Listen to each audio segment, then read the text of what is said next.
Warahmatullahi wabarakatuh. Saya Wilim Halimah dari Universitas Islam Bandung akan mempresentasikan hasil penelitian saya terkait dengan komunikasi interpersonal dalam keluarga, teman sebaya, keterampilan sosial dan adiksi games online pada remaja. Penelitian ini dilakukan sebagai preliminary atau survei awal untuk penelitian disertasi saya.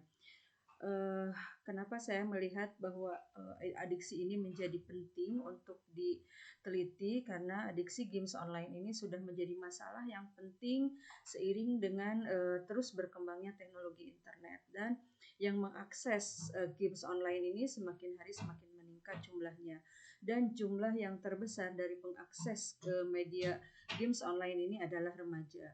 Terdapat banyak dampak negatif yang dimunculkan dari adanya games online ini. Salah satunya adalah adiksi games online. Dan dari adiksi itu sendiri banyak sekali dampak-dampak negatif, sehingga menimbulkan berbagai permasalahan baik secara ekonomi, fisiologis juga psikologis. Maka saya melihat ini penting untuk menjadi bahan analisa dalam bentuk kajian atau dalam bentuk penelitian. Nah, di Indonesia sendiri belum ada penelitian yang mengungkap berapa banyak pengguna internet, khususnya gamers remaja yang mengalami adiksi.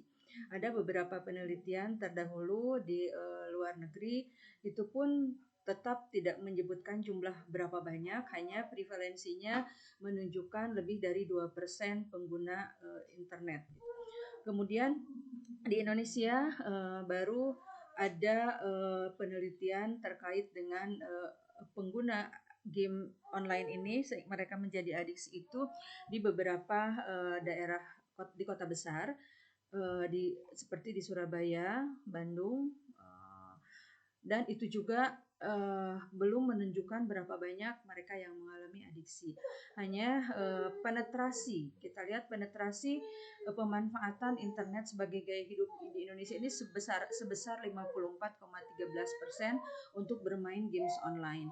Nah, ini menjadi penting, menjadi permasalahan yang besar yang perlu kita amati, seperti yang karena dilaporkan oleh RSJ Jawa Barat, terdapat peningkatan kasus rujukan yang pasien yang mengalami adiksi games online, khususnya anak-anak gitu. Kemudian dari laporan DP3AKB Provinsi Jawa Barat juga melaporkan pada tahun 2019 terdapat 81 orang pasien gangguan jiwa yang disebabkan karena adiksi games online. Artinya ini sudah sangat penting untuk dibahas atau untuk diteliti, terutama terkait dengan prediktornya, sehingga ketika kita menemukan prediktornya akan mudah untuk mencari jalan untuk mengatasinya. Nah, maka saya tertarik untuk melakukan survei awal ini, penelitian awal sebagai langkah untuk penulisan disertasi saya.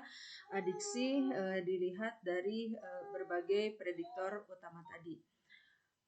Apa yang dimaksud dengan adiksi? Adiksi adalah motivasi yang kuat dan berulang untuk terlibat dalam perilaku yang terarah, yang tidak memiliki kelangsungan hidup, bahkan memiliki akibat yang signifikan, berpotensi mendatangkan bahaya dan tidak diinginkan.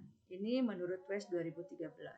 Dan adiksi games online itu sendiri berarti subjek adiksinya adalah games online. Jadi perilaku yang berulang untuk bermain games online tanpa mampu mengontrol, tanpa mampu mengendalikan, sehingga ini menimbulkan berbagai macam dampak negatif. Adapun ciri-ciri orang yang mengalami adiksi games online adalah: pertama, salience; kedua, mood modification, tolerance, withdrawal, conflict, relapse, dan problems. Ini menurut Lemans ya. Salience itu orientasi pemikirannya hanya untuk games online. Jadi dalam setiap gerak-gerik, dalam setiap perilakunya, aktivitas sehari-harinya tidak bisa fokus pada kegiatan-kegiatan yang lain selain memikirkan games online. Kemudian mood modification. Games online ini bisa menjadi coping atau bisa menjadi memodifikasi mood. Ketika mereka merasa cemas, merasa gelisah, maka dengan melarikan diri bermain games online itu bisa menjadi coping strateginya. Kemudian tolerance. Tolerance ini berupaya terus untuk menambah waktu. Mereka tidak mampu mengontrol penggunaan waktu bermain games online. Misalnya asalnya hanya 2 jam, kemudian menjadi 2 jam setengah, menjadi 3 jam, terus bertambah. Dan ketika dia mau berusaha untuk berhenti di 2 jam, dia tidak mampu karena ketidakmampuan untuk berhenti mengontrol untuk berhenti bermain games tersebut akan membuat dia terus-menerus menambahkan waktu untuk bermain games online. Kemudian adanya withdrawal, ketika tidak mampu atau tidak bisa mengakses games online, maka mereka menjadi cemas, menjadi gelisah atau memunculkan permasalahan psikologis yang ada dalam individu tersebut. Kemudian terjadi konflik. Baik konflik dengan dirinya maupun konflik dengan lingkungannya atau sekitarnya. Terutama konflik dengan dirinya terjadi biasanya ketika ada aktivitas-aktivitas yang penting yang seharusnya dia lakukan tetapi tidak mampu dilakukan karena terkalahkan oleh keinginan untuk bermain games itu sendiri, sehingga menimbulkan konflik di situ. Kemudian relapse. Ketika berusaha untuk berhenti, ketika berusaha untuk menghentikan dari bermain games online, walaupun dia sudah berhasil berhenti, tetapi ada keinginan yang kuat untuk kembali dan tidak mampu menahan untuk kembali bermain games online. Dan terjadi problems tadi yang saya sampaikan, terjadinya problem baik secara emosional, secara psychological ataupun secara physiological dan juga secara ekonomis. Nah, menurut Lemans, ini dari tujuh kriteria ini, jika seseorang dikatakan adiksi itu terlihat ketika minimal 4 dari 7 kriteria ini muncul dalam rentang waktu selama 6 bulan. Sementara kalau dalam DSM, adiksi itu sendiri memiliki 11 kriteria dan diantaranya 5 dari 11 kriteria itu harus muncul minimal dalam waktu rentang 12 bulan. Kemudian terdapat 2 hal yang penting yang diduga menjadi prediktor remaja menjadi adiksi. Pertama, dari dalam diri itu sendiri seperti kontrol diri, motivasi, kemampuan berelasi dan lain-lain. Ada beberapa faktor lainnya. Kemudian faktor dari luar remaja itu sendiri bisa terjadi dari keluarga, teman sebaya dan juga media atau sarana dan prasarana untuk bermain games online. Maka melihat dengan prediktor tersebut, saya mengambil prediktor yang lebih dekat dengan remaja, yaitu bagaimana mereka berkomunikasi dengan keluarga, bagaimana mereka mempersepsikan komunikasi dengan lingkungan keluarganya, kemudian bagaimana kontribusi atau peran teman sebaya dalam pergaulannya, dan juga adanya bagaimana kemampuan atau ability atau skill keahlian mereka dalam berelasi sosial. Nah, metode yang digunakan dalam penelitian ini adalah metode kuantitatif, yaitu untuk menemukan hubungan kausalitas dari beberapa variabel independen yang tadi disebutkan terhadap adiksi games online. Sampel penelitiannya adalah remaja berusia antara 16 sampai 22 tahun sebanyak 168 orang. Nah, mayoritas dan hampir 100% sampel ini berada di Kota Bandung. Pengumpulan bukan di Kota Bandung tapi di Bandung. Pengumpulan data melalui online dan juga offline. Melalui online menggunakan Google Form dan melalui offline menggunakan dengan mendatangi beberapa kafe yang ada di Bandung untuk memberikan kuesioner kepada para remaja yang ada di kafe tersebut. Adapun alat ukur yang digunakan dalam penelitian preliminary ini, ada 4 alat ukur yang digunakan, yaitu Games Online Addiction Scale dari Lemans, kemudian Social Skill Scale yang dirumuskan atau yang dikonstruksikan oleh Wu, kemudian skala komunikasi interpersonal dalam keluarga, ini peneliti mencoba mengkonstruksikannya sendiri, dan juga skala pengaruh teman sebaya juga dikonstruksikan oleh peneliti.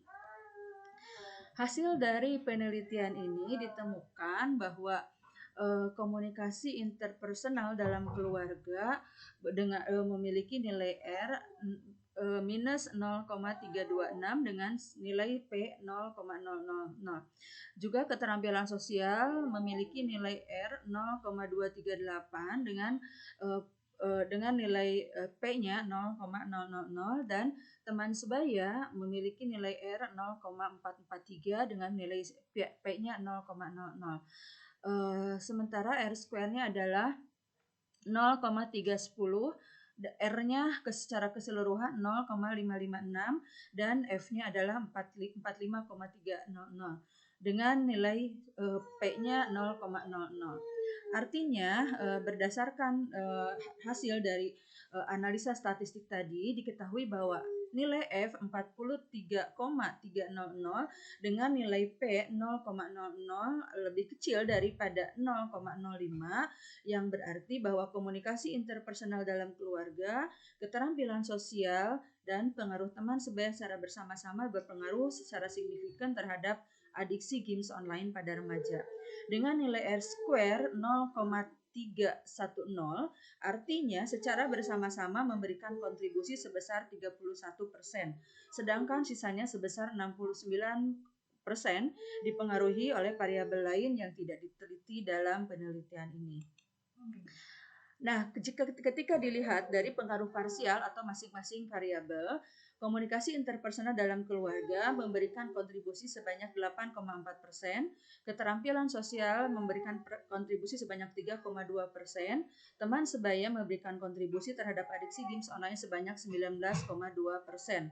Nah, pengaruh efektif dari ketiga variabel ini adalah 30,8%, artinya sama besarnya dengan nilai S-square. Artinya, pengaruh teman sebaya lebih kuat dari variabel lainnya. Sementara keterampilan sosial memberikan pengaruh yang paling rendah dibandingkan dengan variabel komunikasi interpersonal dalam keluarga ataupun pengaruh teman sebaya. Nah, ketika melihat pengaruh relatif, tetap dilihat bahwa yang paling besar kontribusinya terhadap adiksi games online pada remaja adalah pengaruh teman sebaya. Sementara komunikasi interpersonal dalam keluarga yang dipersepsikan oleh remaja memberikan kontribusi 27,3% dan keterampilan sosial memberikan kontribusi 10,4%. Dan ini menjadikan nilai yang cukup besar sehingga perlu untuk melakukan penelitian lanjut.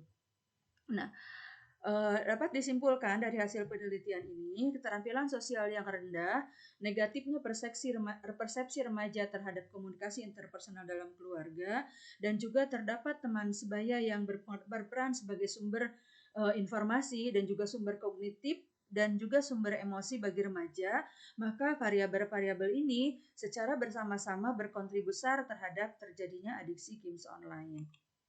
Nah, dengan melihat hasil penelitian ini yang saya sampaikan tadi bahwa penelitian ini merupakan prasurvei atau preliminary research untuk penelitian selanjutnya, maka sebagai tindak lanjut dari hasil penelitian ini, peneliti melakukan penelitian dengan mengajukan membuat model adiksi games online ditinjau dari prediktor-prediktor yang disebutkan tadi dengan menambahkan variabel mediator. Adapun variabel mediatornya akan ditentukan kemudian sesuai dengan faktor-faktor yang ada di dalam secara teoritis yang mempengaruhi adiksi pada remaja. Sekian, terima kasih. Alhamdulillahirabbil alamin. Wassalamualaikum warahmatullahi wabarakatuh.